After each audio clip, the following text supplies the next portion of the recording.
ABP Ganga, खबर आपकी, जुबान आपकी।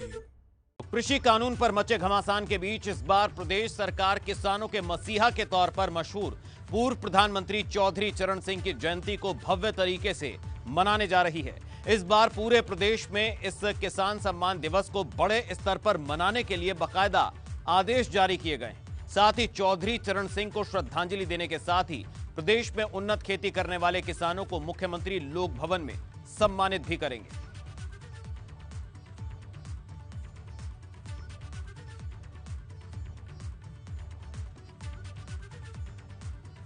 तो आपको बता दें कि इस बार किसानों की जो नाराजगी है उसको दूर करने के लिए तमाम तरह के जतन किए जा रहे हैं और किसानों को सम्मानित भी करने वाले मुख्यमंत्री। तो किसानों को लेकर भले ही सरकार सम्मान का दांव चल रही है, लेकिन सियासत में उसके दांव को चुनौती पेश करने की तैयारी में नई पार्टियां लग गई हैं।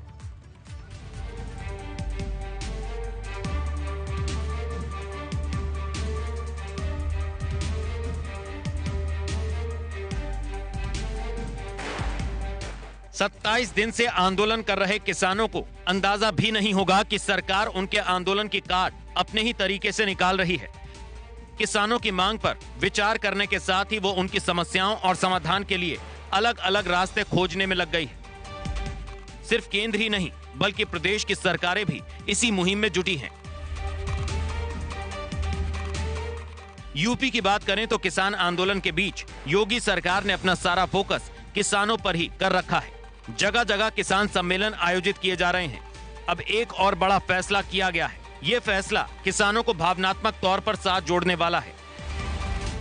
असल में किसानों के मसीहा पूर्व प्रधानमंत्री चौधरी चरण सिंह की जयंती 23 दिसंबर से लेकर 25 दिसंबर अटल जी की जयंती तक सरकार कृषि और किसान से जुड़े कार्यक्रम करने जा रही है। 23 दिसंबर को पूर्व प्रधानमंत्री चौधरी चरण सिंह की जयंती पर इस बार भव्य कार्यक्रम का आयोजन किया जा रहा है। इसके साथ ही किसानों को पुरस्कार देने का फैसला किया गया है। पहले से चले आ रहे कार्यक्रम में बदलाव भी किया गया है। इतना ही नहीं, ये कार्यक्रम जिला स्तर पर हों, इसके निर्देश भी अधिकारियों को दिए जा रहे हैं। कृषि बिल पर मचे बवाल के बीच प्रदेश सरकार की तैयारी इस बार किसानों के मसीहा के तौर पर मशहूर पूर्व प्रधानमंत्री चौधरी चरण सिंह की जयंती को भव्य तरीके से मनाने की है। 23 दिसंबर को चौधरी चरण सिंह की जयंती के दिन विधान भवन में सामने स्थित चौधरी चरण सिंह की इस प्रतिमा पर मुख्यमंत्री सबसे पहले माल्यार्पण करेंगे और उसके बाद एक बड़ा कार्यक्रम लोक भवन में रखा गया है, जिसमें पूरे प्रदेश के अलग अलग जिलों से जो किसान हैं उन्हें यहाँ बुलाया गया है और उनमें जो उन्नत खेती करते हैं, उन्नत किसानी करते हैं, उन्हें सम्मानित किया जाएगा। इतना ही नहीं, जो अलग अलग योजनाओं के लाभार्थी किसान हैं उन्हें मुख्यमंत्री सर्टिफिकेट का भी वितरण करेंगे। किसानों के सम्मान या उन्हें पुरस्कृत करने का फैसला नया नहीं है। पहले भी सरकार ऐसा करती रही है, लेकिन इस बार किसान आंदोलन और कृषि कानून के विरोध को देखते हुए इसे सरकार भव्य बनाने जा रही है। ऐसा इसलिए कि वो इस कार्यक्रम के जरिए कई तरह के संदेश देने के मूड में है। यही वजह है कि इस बार किसान सम्मान दिवस का स्वरूप काफी बदला हुआ होगा। पहले केवल 2 श्रेणियों में किसानों को पुरस्कृत किया जाता था, वहीं अब इसे बढ़ाकर 3 कैटेगरी में कर दिया गया है।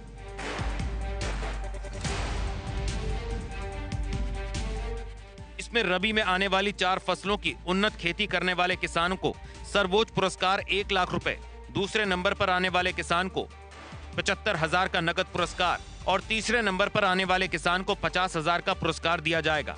इसी तरह खरीफ की भी 4 फसल की उन्नत किसानी करने वाले किसानों को प्रदेश स्तर पर इसी तरह प्रथम, द्वितीय और तृतीय पुरस्कार दिए जाएंगे। इस तरह इन 2 कैटेगरी में 24 किसानों को पुरस्कार दिया जाएगा। लेकिन इस बार ऑर्गेनिक या फिर कहें प्राकृतिक खेती की एक अलग श्रेणी को इसमें शामिल किया गया है, जिसमें प्रदेश में ऑर्गेनिक खेती में नए आयाम स्थापित करने वाले किसानों को भी 1,75,000 और 50,000 के पुरस्कार से नवाजा जाएगा। वहीं 3 विशिष्ट महिला किसानों को भी मुख्यमंत्री सम्मानित करेंगे। वहीं जिले में भी किसानों को पुरस्कार दिया जाएगा। इस किसान सम्मान दिवस के सहारे सरकार की कोशिश किसानों को मनाने की है। एबीपी गंगा के लिए लखनऊ से अनुभव शुक्ला की रिपोर्ट।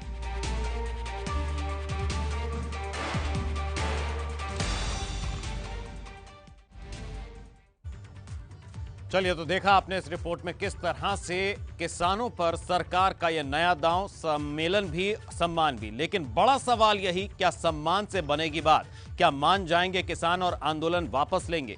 ये देखने वाली बात होगी। सिर्फ किसानों को पुरस्कार ही नहीं, बल्कि इस बार पूर्व प्रधानमंत्री और भारत रत्न अटल बिहारी वाजपेयी के जन्मदिन को बीजेपी किसान संवाद कार्यक्रम के रूप में मनाने की तैयारी में है। 25 दिसंबर को पूरे प्रदेश में तकरीबन 25 लाख किसानों को प्रधानमंत्री नरेंद्र मोदी के किसान संवाद कार्यक्रम में जोड़ने की पार्टी की बड़ी तैयारी है। तो आपको बता दें कि जिस तरह से प्रदेश सरकार और देश की सरकार, मोदी सरकार जो है, इस खास मौके पर, इस खास दिवस को मनाने की तैयारी कर रही है, तो खास तौर पर किसानों को मनाने की तैयारी के तौर पर देखा जा रहा है। लेकिन बड़ा सवाल यही कि 27 दिन से आंदोलन पर, सड़कों पर डटे हुए किसान क्या मान जाएंगे? क्या आंदोलन वापस लेंगे? लेकिन देखना दिलचस्प होगा, क्योंकि सरकार बातचीत करके लगातार प्रयास यही कर रही है, लेकिन बातचीत का नतीजा अब तक नहीं निकला। अब ऐसे में ये जो खास मौका है, इस पर किस तरह से सम्मेलन और सम्मानित करने से क्या किसान मान जाएंगे, ये देखना दिलचस्प होगा। तो इस पर बात करेंगे, लेकिन उससे पहले आपको बता दें, किसानों को लेकर भले ही सरकार सम्मान का दांव चल रही है, लेकिन सियासत में उसके दांव को चुनौती पेश करने की तैयारी में नई पार्टियां भी लग गई हैं। यूपी की सियासत में एंट्री लेने वाली आपने खुली बहस की, जो चुनौती यूपी सरकार को दी, उससे भले ही भाजपा बचती दिखाई दी हो, लेकिन यह सच है कि उसे विकास के मुद्दे पर आईना दिखाने की तैयारी में विपक्ष लग गया है।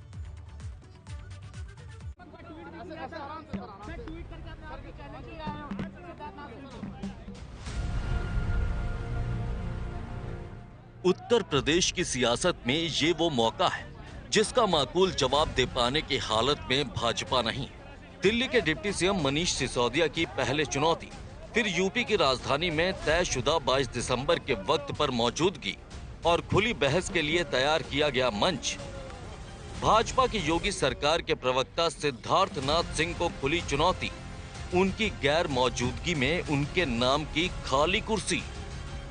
बहस का ये खुला मंच आपकी उस रणनीति का हिस्सा है जिसमें वो उत्तर प्रदेश के विकास में पीछे रह जाने का दोष कांग्रेस, सपा, बसपा और भाजपा सरकार पर मढ़ रही है, और इसी हालत को बदलने का मादा दिखाने के लिए यूपी के विधानसभा चुनाव में उतरने का फैसला कर चुकी है। अपने दावों में वजन डालने के लिए उसने दिल्ली की शिक्षा व्यवस्था और स्वास्थ्य सेवाओं के मुकाबले उत्तर प्रदेश में बदहाली की वजह के लिए भाजपा सरकार समेत दूसरे दलों को जिम्मेदार ठहराया है। हालांकि आपके इस दावे पर भाजपा के नेताओं, मंत्रियों और खुद मुख्यमंत्री योगी आदित्यनाथ ने न केवल अरविंद केजरीवाल और उनकी पार्टी की खिल्ली उड़ाई है, बल्कि उन्होंने दिल्ली के लोगों को धोखा देने के साथ पूर्वांचल के लोगों के अपमान का आरोप भी लगाया है। आरोप प्रत्यारोप की इस कहानी का सबसे महत्वपूर्ण अंश तब सामने आया जब दिल्ली के डिप्टी सीएम और शिक्षा मंत्री मनीष सिसोदिया ने यूपी सरकार को खुली बहस की चुनौती दे डाली। बहस का वक्त मुकर्रर किया 22 दिसंबर का।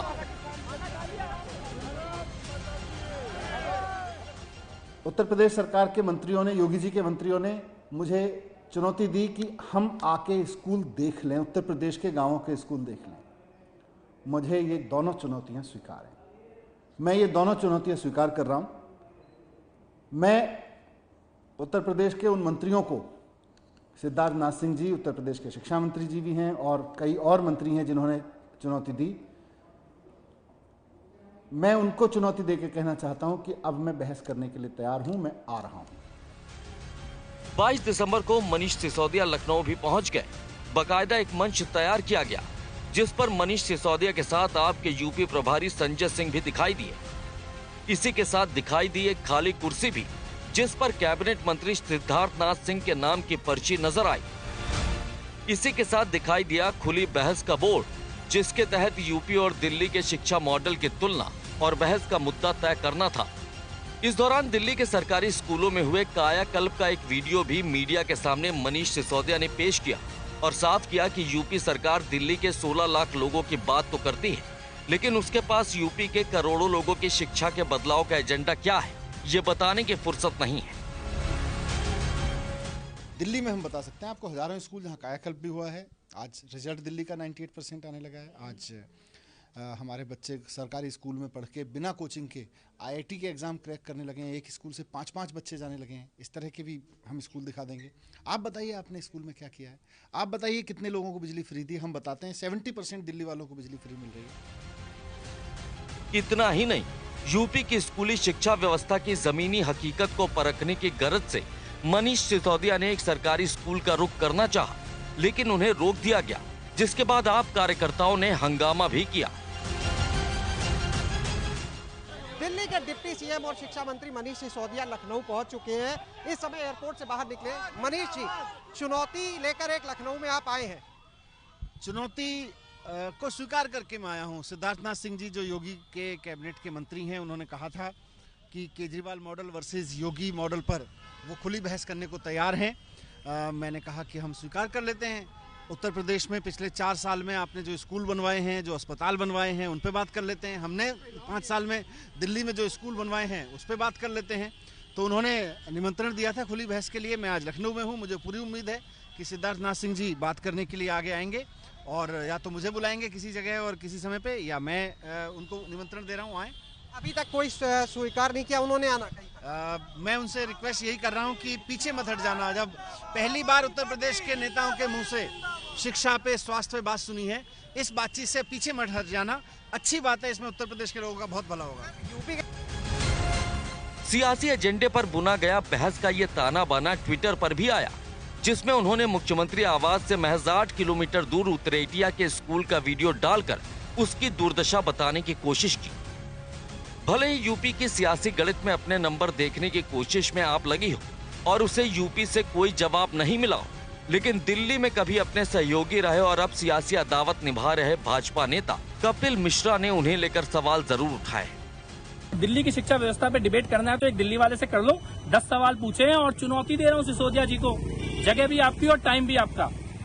दिल्ली की शिक्षा व्यवस्था पे खुल के चर्चा करते हैं। कितने टीचरों के पद खाली हैं, कितने बच्चे 9वीं में फेल हुए, कितने बच्चे 11वीं में फेल हुए, 2000 करोड़ का बजट क्यों लैप्स हो गया, स्पोर्ट्स के मैदान क्यों कम हो गए, लाइब्रेरी क्यों कम हो गई, साइंस के लैब क्यों स्कूल के बच्चों के लिए कम हो गए हैं, क्यों कोरोना में भयानक पलायन दिल्ली के लोगों की मजबूरी हो गई, क्यों देश में सबसे ज्यादा मौतें कोरोना में दिल्ली के अंदर हुई हैं। बहरहाल यूपी की सियासत 2022 के चुनाव से पहले दिलचस्प हो चुकी है, इससे इनकार नहीं किया जा सकता। हालांकि राजनीतिक पंडित बार बार कह रहे हैं कि सारी लड़ाई अब नंबर 2 बनने की है, जिसके लिए सपा, बसपा और कांग्रेस के बाद आप भी जोर आजमाइश करने लगे हैं। Bureau report, ABP Ganga.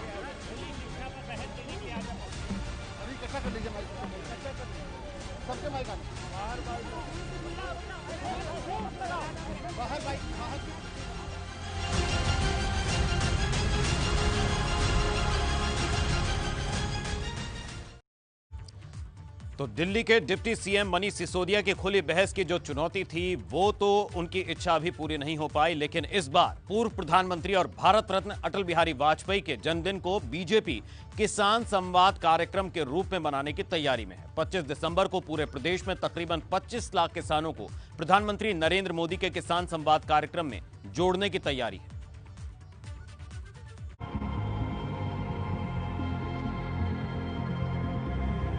केंद्र सरकार की तरफ से लाए गए 3 कृषि कानून का विरोध करने किसान सड़कों पर उतर आए हैं। पिछले 27 दिनों से किसान दिल्ली बॉर्डर पर जुटे हैं। अब दूर दराज से किसान इस आंदोलन में हिस्सा लेने की गरज से शहरों से कूच कर रहे हैं, लेकिन इन्हें यूपी में जगह जगह पुलिस रोकने की कोशिश कर रही है। यही वजह है कि कई जगह किसान पुलिस वालों से उलझ रहे हैं। मुरादाबाद और रामपुर में किसानों का ऐसा ही हंगामा देखने को मिला, यहाँ तक कि उन्होंने पुलिस अफसरों की गाड़ियों को भी निशाना बनाया। हालांकि यूपी सरकार अब भी किसानों को कृषि कानून के फायदे बताने में पीछे नहीं रहना चाहती। वो लगातार किसानों का सम्मेलन कर उन्हें कृषि कानून को लेकर समझा रही है, उनकी उलझनों का रास्ता बता रही है। अपनी इस मुहिम के तहत पहले पार्टी संगठन ने 5 दिनों में लगभग 20 किसान सम्मेलन प्रदेश के अलग अलग जिलों में किए। फिर मुख्यमंत्रियों ने किसानों के साथ संवाद किया और अब 25 दिसंबर को अटल बिहारी वाजपेयी की जयंती के मौके पर प्रधानमंत्री नरेंद्र मोदी के किसानों के साथ संवाद कार्यक्रम को बीजेपी प्रदेश के 800 से ज्यादा ब्लॉकों पर 2500 जगहों पर एक साथ करेगी। यानी हर ब्लॉक में तकरीबन 3 जगहों पर बीजेपी एलईडी और वर्चुअल माध्यम से किसानों को जोड़ेगी। इस किसान संवाद कार्यक्रम में पार्टी के सांसद, विधायक, सरकार के मंत्री और पदाधिकारी शामिल होंगे। और हर जगह पर तकरीबन 1000 से ज्यादा किसानों और कार्यकर्ताओं को इस कार्यक्रम में जोड़ेगी। यानी लगभग 25 लाख किसान इस किसान संवाद में शामिल होंगे। इसके लिए हर ब्लॉक में LED भी लगाने के इंतजाम किए गए हैं। साथ ही प्रदेश सरकार के प्रभारी मंत्रियों की ड्यूटी उनके प्रभार वाले जिलों में लगाई गई है। अटल जी के जन्मदिन पर किसानों से रूबरू होंगे देश के प्रधानमंत्री आदरणीय नरेंद्र मोदी जी। भारतीय जनता पार्टी 2500 स्थानों पर उस संवाद कार्यक्रमों को करेगी और 2500 स्थान में जो है वो सीधे नरेंद्र भाई मोदी को लोग सुनेंगे। प्रत्येक स्थान पे कम से कम 1000 लोग जो है किसान वो उपस्थित रहेंगे और संवाद कार्यक्रम में, और हमारे जनप्रतिनिधि, हमारे पदाधिकारी, हमारे तमाम लोग जो इस कार्यक्रम को संपन्न कराने वो इसमें पूरी तन्मयता से लगे और ये एक बहुत ही सफल कार्यक्रम होगा जिसमें 25 लाख से लेकर 50 लाख किसान के आसपास लोग प्रधानमंत्री नरेंद्र मोदी को सुनेंगे। कार्यक्रम को लेकर यूपी प्रभारी राधा मोहन सिंह ने वर्चुअली भाजपा की लोकसभा और राज्यसभा सांसदों के साथ मीटिंग की ताकि कार्यक्रम को कामयाब बनाया जा सके। ऐसा इसलिए कि PM किसान सम्मान योजना में यूपी के किसान सबसे ज्यादा जुड़े हैं। अब तक तकरीबन 2 करोड़ 30 लाख किसानों को किसान सम्मान निधि के तहत 23,000 करोड़ से ज्यादा की धनराशि उनके खातों में भेजी जा चुकी है। 25 दिसंबर को जब प्रधानमंत्री नरेंद्र मोदी 9 करोड़ किसानों के खाते में तकरीबन 18,000 करोड़ रुपए भेजेंगे तो उसमें भी सबसे ज्यादा संख्या यूपी के किसानों की ही होगी, जो तकरीबन 2 करोड़ के आसपास है। ये किसान सम्मान निधि योजना जो देश में प्रारंभ किया गया, अभी तक 10 करोड़ किसानों के खाते में 1 लाख करोड़ रुपए डाले गए हैं। दुनिया की सबसे बड़ी योजना। 25 दिसंबर जो अटल जी का जन्मदिन है, उस दिन प्रधानमंत्री जी देश के 9 करोड़ किसानों के खाते में 18,000 करोड़ रुपया ट्रांसफर करेंगे और किसानों को संबोधित करेंगे। भाजपा को अंदाजा नहीं था कि कृषि कानून के खिलाफ किसानों का आंदोलन लंबा खिंच जाएगा। यही वजह है कि पूर्व प्रधानमंत्री अटल बिहारी वाजपेयी की जन्मदिन को सुशासन दिवस के तौर पर मनाने वाली पार्टी ने इसे किसान दिवस में तब्दील कर दिया है।